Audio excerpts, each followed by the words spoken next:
I am Anna King. I am the National PTA President-Elect. I am a wife, a mother of three amazing children, by the way, which will all be 30 come next week. And then I'm a nana to 10 beautiful grandchildren that I absolutely adore.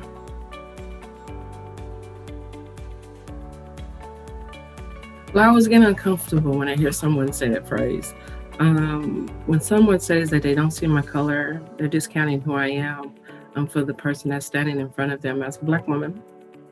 And I do understand that some people, when they say they don't see color, they are trying not to judge people by what they look like, but by the content of their character.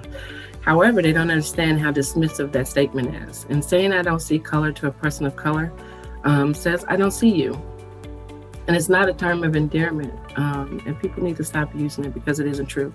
We absolutely see color, and it's okay to see color because we're all different and unique.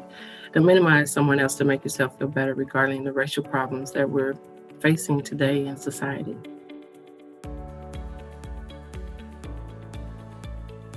I'm going to ask them why. Why are differences viewed as bad? Our differences are what make us unique as individuals, and being different is having something actually in common. We can focus both on our differences and our commonalities.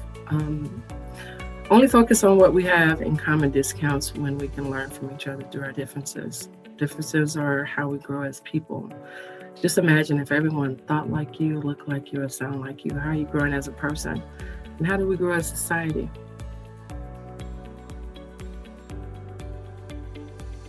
Typically, it's people of color and other marginalized groups that are left out. And with us being unwilling to acknowledge differences and show the biases of people, it hinders us as an association. And when it hinders us, that means that we're not welcoming to all families. For example, imagine yourself being a new parent in a school, and you see this poster on the wall about a PTA meeting that evening.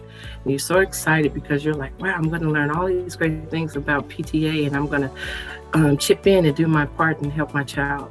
But when you get there, you notice no one looks like you, and no one's saying anything to you. But when the meeting starts, you think about the language that they're speaking is not your own. And so I would ask them, how would you feel? How would you feel about being in that room and being different? Does that mean that you don't have anything in common to bring to the table? Because we have many of our families that feel this way every day because of who they are and where they're from.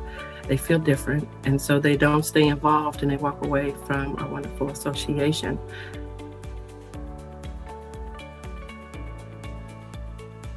Absolutely. Many of our PTAs leaders complain about, or they want to know how they can get those families engaged. And while at the same time, we're ignoring those families and their attempts when they're trying to engage with us. It's not easy to stay in our comfort zone and focus on who is different than us, because we always stay on who we know and what we know. But when we do that, we're losing our opportunity of diversity of thought and having every voice at the table. It's important that we have every voice at the table because we represent our kids. And learning something different from someone who doesn't look like you is okay, right? Because we're different. It might be scary and uncomfortable and sometimes challenging, but we can't engage all families if we don't recognize that we're different and that our difference makes us better when we're together.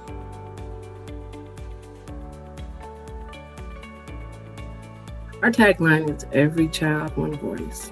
That can never be fulfilled if we don't acknowledge it, our differences of our children and our families. Deciding to be colorblind and to ease the guilt of not interacting or engaging or being intentional with all of our families in our community directly goes against our mission, our values, and our purposes of PTA. If you're afraid to acknowledge differences, how can you advocate for every child? If you don't see color of the families that you serve, how can you make sure that every child's potential becomes a reality? You can't, because of the differences, and you're not wanting to make that step to find out why the different cultures and the different language is important. We can't fulfill our mission.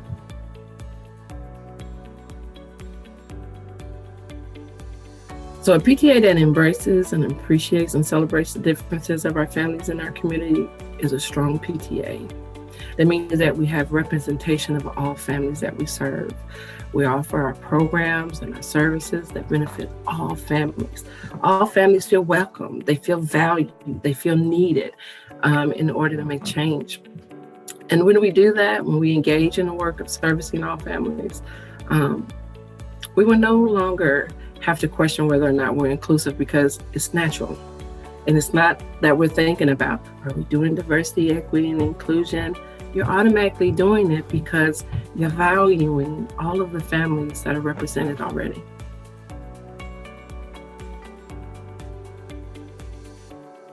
It's not easy.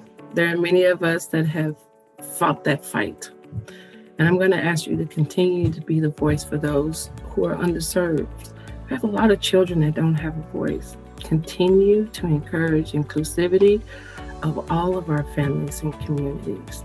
Don't be discouraged by the people who don't hear you or acknowledge your efforts, because there are children and families that do.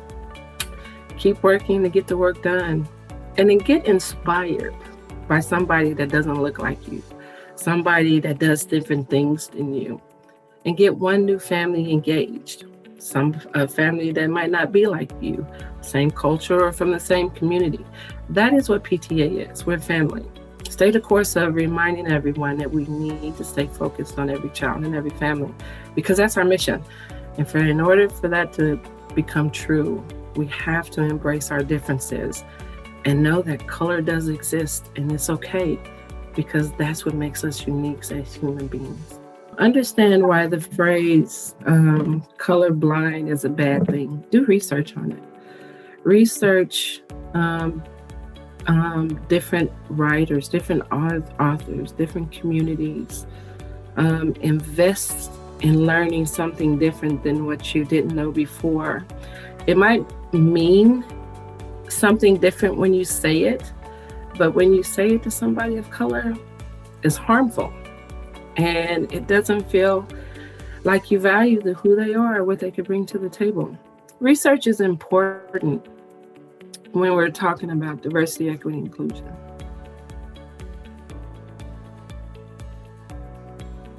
I hope all of these 10-minute sessions have been very beneficial, that you have taken time out of your schedules, busy schedules that we have as volunteers and as leaders of a wonderful association, to embrace difference, embrace diversity of thought, be inclusive and welcoming to all families. And understand when we talk about equity, that we mean that we have a lot of families and children that are not represented or spoken for, and you can make the difference. So value each one of these sessions. As a matter of fact, share them with everybody. Engage your families and your leaders inside your schools, because in order to make change, we have to be the change makers. So thank you.